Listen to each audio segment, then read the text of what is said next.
അങ്ങനെ അമ്മുവിൻ്റെ കല്യാണ ദിവസം എത്തിയിട്ടോ. ഞങ്ങൾ രാവിലെ 2 മണിക്ക് തന്നെ എണീറ്റെന്ന് പറയാൻ പറ്റില്ല, കാരണം തലേ ദിവസം ഉറങ്ങിയിട്ടുണ്ടായിരുന്നില്ല. അമ്മു ടെൻഷൻ കാരണം ഉറങ്ങിയില്ല എന്ന് പറയാം, ഞങ്ങൾ പണി കാരണം ഉറങ്ങിയില്ല. അങ്ങനെ രാവിലെ 2 മണിക്ക് തന്നെ കല്ലു അമ്മുവിൻ്റെ മേക്കപ്പ് ഒക്കെ സ്റ്റാർട്ട് ചെയ്തിട്ടുണ്ടായിരുന്നു. അമ്മുവിൻ്റെ മുഖത്ത് നല്ല ടെൻഷൻ ഉണ്ടായിരുന്നു കേട്ടോ, ആദ്യമായിട്ട് കല്യാണം കഴിക്കുന്നതിൻ്റെ ആവും. അങ്ങനെ ഞങ്ങൾ എല്ലാവരും പള്ളിയിലെത്തി. അമ്മുവിനെ ഞാൻ ആദ്യമായിട്ട് കാണുന്നത് അവൾ 11th പഠിക്കുമ്പോഴാട്ടോ. അങ്ങനെ ആ കുട്ടി വളർന്നതേ ഇപ്പോൾ ഒരു കല്യാണ പെണ്ണായി മാറിയിരിക്കുന്നു. ഞങ്ങൾ തമ്മിൽ ആക്ച്വലി 1.5 വയസ്സിൻ്റെ വ്യത്യാസമേ ഉള്ളൂ. അപ്പോൾ എനിക്കും കല്യാണപ്രായമായി എന്നാണ് ഞാൻ ഈ പറഞ്ഞു വരുന്നത്. അത് കഴിഞ്ഞതിന് ശേഷം ഞങ്ങൾ ഹാളിലേക്ക് പോയിട്ടുണ്ടായിരുന്നു കേട്ടോ, ഫംഗ്ഷൻ നടക്കുന്ന ഓഡിറ്റോറിയത്തിലേക്ക്.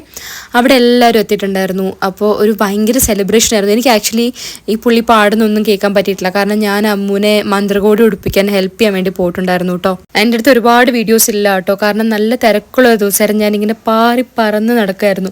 അമ്മുവിൻ്റെ മന്ത്രകോടി എടുത്തതിന് ശേഷമുള്ള വീഡിയോ എൻ്റെ അടുത്തില്ല. അപ്പോൾ ഞങ്ങൾ അത് കഴിഞ്ഞിട്ട് കുറച്ച് ഫ്രീ ആയത്, ഗസ്റ്റൊക്കെ പോയി കഴിഞ്ഞ് എല്ലാവരും ഒന്ന് സെറ്റിൽ ഡൗൺ ആയതിന് ശേഷം കേട്ടോ ഞങ്ങൾ പിന്നെയും എന്തെങ്കിലുമൊക്കെ ഒരു വീഡിയോ എടുക്കാൻ പറ്റേ. അപ്പോൾ അത്രയേ ഉള്ളൂ, ബൈ.